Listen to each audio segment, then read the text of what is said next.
I pretended to lose my fortune to test my husband. My name is Olivia Bennett, and for 7 years I believed my husband loved me more than anything. I was wrong. I grew up in one of the wealthiest families in New York.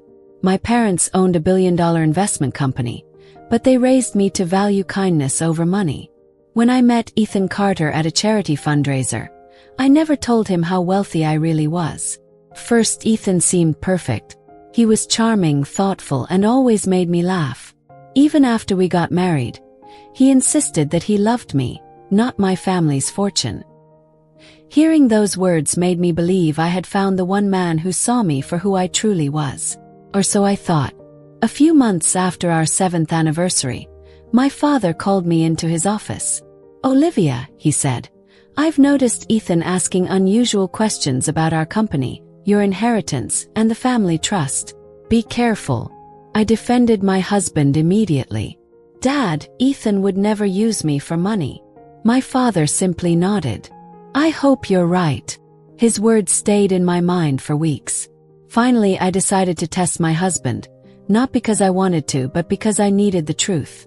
With my parents' help, we created the perfect illusion. The news reported that our company had suffered catastrophic investment losses. Financial websites claimed we were drowning in debt. Lawyers appeared to freeze our assets, and every luxury car, vacation home, and investment account suddenly disappeared from public records. To the world, the Bennett family was bankrupt. That evening, I sat across from Ethan at dinner. "We've lost everything," I whispered, fighting back fake tears. "My parents are bankrupt. There's no inheritance anymore." For several seconds, Ethan didn't say a word. Then he quietly stood up and walked out of the room. From that night on, everything changed. He stopped answering my calls. He stayed late at work. He barely looked at me. 3 weeks later, divorce papers arrived at my door. I stared at the envelope, unable to breathe. His reason: "I've realized we're no longer compatible." Compatible. 7 years together reduced to one sentence. A week later, I discovered the real reason. My private investigator handed me dozens of photographs. There was Ethan, holding hands with Victoria Hayes, the daughter of another billionaire. Luxury restaurants, private yacht parties, designer shopping trips. Every picture told the same story. He hadn't left because we had grown apart. He left because he thought someone else was richer. The divorce was finalized within a month.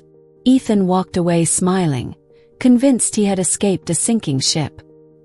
He had no idea the ship had never been sinking.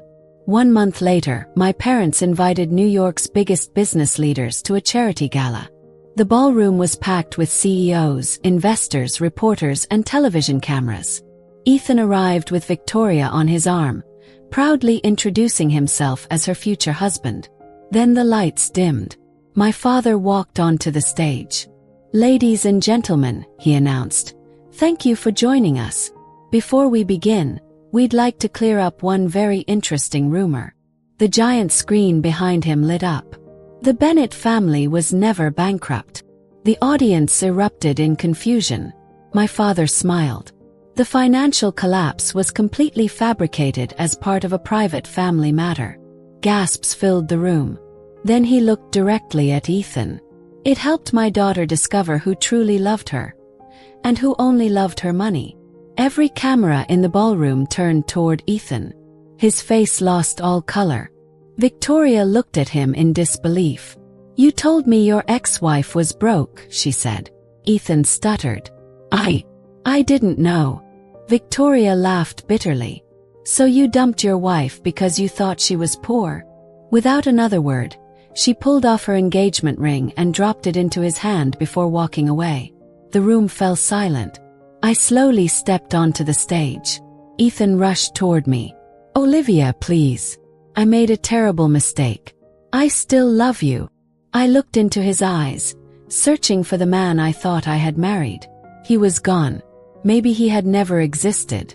I smiled, not out of happiness, but because I finally knew the truth.